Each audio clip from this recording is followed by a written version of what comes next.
দিয়েছিলেন গতকাল সিদ্দিকুল্লাহ। কি বলেছিলেন? 1 কোটি মুসলিম নিয়ে প্রতিবাদ করবেন এয়ারপোর্ট চত্বরে। আর আজ ঠিক কি ছবি দেখা গেল? পিছু হটলেন সিদ্দিকুল্লাহ চৌধুরী। হ্যাঁ, সিদ্দিকুল্লাহ চৌধুরী গতকাল যে হুঙ্কার দিয়েছিলেন, আজ দেখা গেল পিছু হটলেন তিনি। এয়ারপোর্ট চত্বরে একেবারে বিএনএস এর 163 ধারা আমরা গতকাল রাত থেকে দেখেছি, প্রত্যেকটা আপডেট আপনাদের সামনে তুলে ধরেছি। পুলিশের কড়া নিরাপত্তা ব্যবস্থা এয়ারপোর্ট চত্বরে, এবং এয়ারপোর্ট চত্বরে গিয়েও ফিরতে হলো সিদ্দিকুল্লাহ চৌধুরীকে।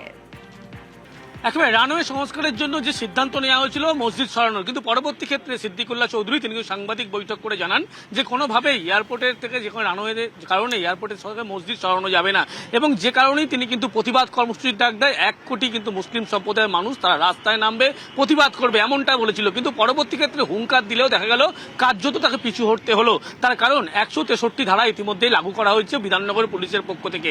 এই গোটা যে 7 নম্বর এয়ারপোর্ট গেট থেকে শুরু করে বাঁকড়া মসজিদ পর্যন্ত প্রত্যেক জায়গায় 163 ধারা জারি করা হয়েছে গতকাল রাত থেকে, এবং সকাল থেকে দেখা যায় কেন্দ্রীয় বাহিনীর যে নিরাপত্তার ব্যবস্থা করা হয়েছিল, 200 কেন্দ্রীয় বাহিনী জওয়ান, রাজ্য পুলিশের 250 পুলিশ কর্মী সেখানে মোতায়েন করা হয়েছিল।